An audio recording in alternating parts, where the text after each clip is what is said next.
Well, it's been a few days since Microsoft Flight Simulator has been released, and I guess we could now start to answer that question that I posed the day before it was out. Was that, with the release of Microsoft Flight Simulator on the Xbox Series S and Xbox Series X next-gen consoles, would it be a big win in the console war for Microsoft? And after playing, I've got to say, definitely, for gamers of a certain age, I think Microsoft have definitely hit a home run with this one. But when we're talking about winning a battle in the console war, it's not just about a particular title, because sure, Flight Simulator appeals to a certain type of gamer. Although I would encourage everybody who's got an Xbox Series S or Xbox Series X and who's got Game Pass, download it and give it a go, because even if you think you're not into flight sims, you'll play it and you'll be like, this is a technological marvel. But Flight Simulator really kind of rounds off and confirms the package that Phil Spencer has put together over the last several years at Xbox in order to take them from second place to at least on an equal footing with PlayStation, after they lost quite a lot of the lead they had with the Xbox 360, and then they had the disastrous launch of the Xbox One, where they were selling it as more of a media device than a gaming device, and PlayStation really took off, didn't it? And I think there's like 80 million PlayStation 4s, and there was about 40 to 50 million Xboxes. But Phil has put in an awful lot of work to turn this around, and I think this is almost like the icing on the cake, but there's probably more to come. So personally speaking, I've had a PlayStation for the last several years. I have PlayStation 2s. I mean, I have got an Xbox One S as well, and Xbox 360. But I really love the PlayStation. And the only reason I got an Xbox Series S was because I couldn't get a PlayStation 5. So I was looking into the Series S, watching reviews and things before I got it, and thinking, okay, well, it's £250. It's next gen. It's kind of recommended for people who still have got like a 1080p TV, because it doesn't do true 4K. It does 1440p upscale to 4K, but if you haven't got a 4K TV, there's no real point having an Xbox Series X, because you can't take advantage of all that extra horsepower.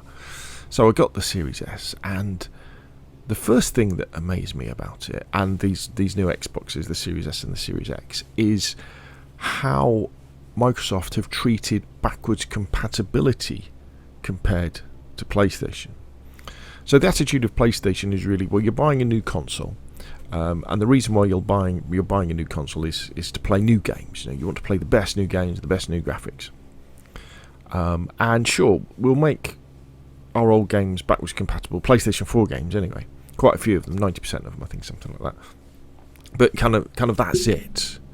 Whereas Microsoft attitude since the Xbox One has been, okay, well, we're going to make games backwards compatible. So we're going to give you Xbox 360 games, we're going to give you Xbox One games, we're going to give you some original Xbox games, not many but a few. But what we're also going to do is we're going to make them run better. So they have this process, the system in place called frame rate boost or frame boost, where Microsoft take older games, Xbox One games, and where previously they ran at 30 frames a second perhaps, or maybe 60 frames a second but not full resolution, they change them so they're running at 60 frames a second. And depending on the title, it can go up to sort of 120 frames per second. And this transforms a lot of old games. So games like PUBG at 60 frames a second is a sight to behold. DayZ at 60 frames a second.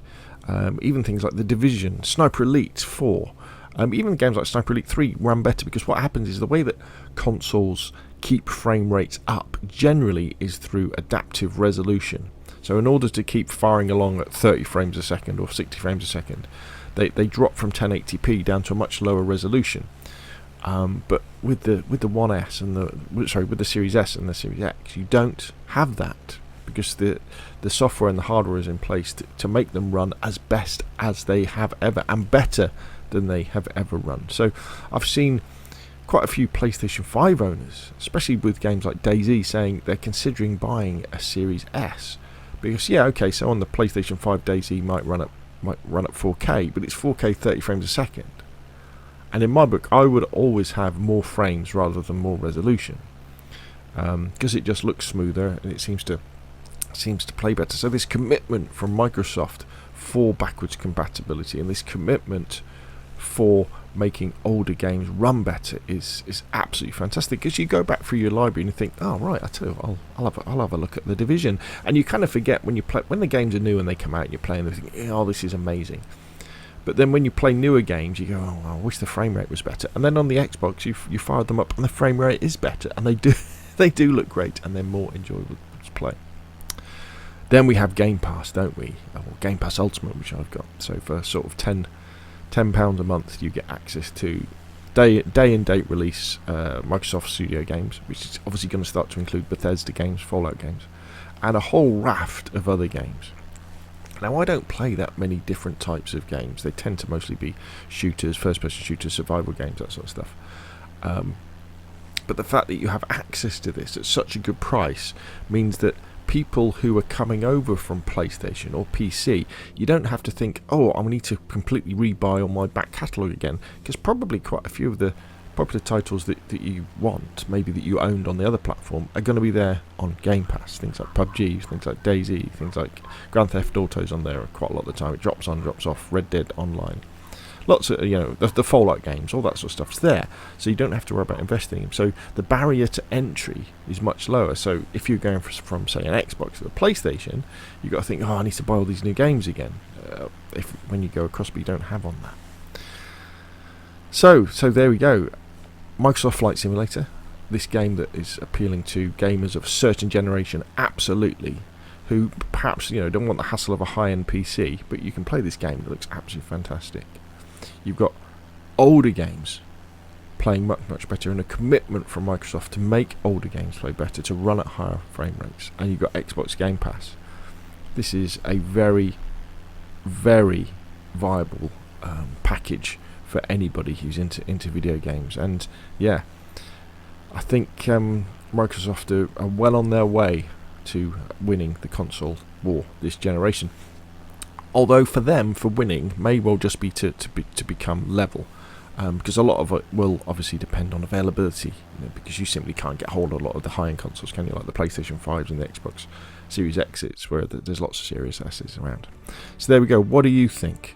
Has the package that Microsoft put together made you think about switching from PlayStation to Xbox, or maybe PC to Xbox? Or you, as an Xbox person, you're just super happy with what's happened? Or does it not bother you and you think, actually no, you want the PlayStation experience? Well, whatever you think, put them in the comment section down below. Hit like if you enjoyed the video, subscribe if you want some more of the same, and I will of course see you again soon.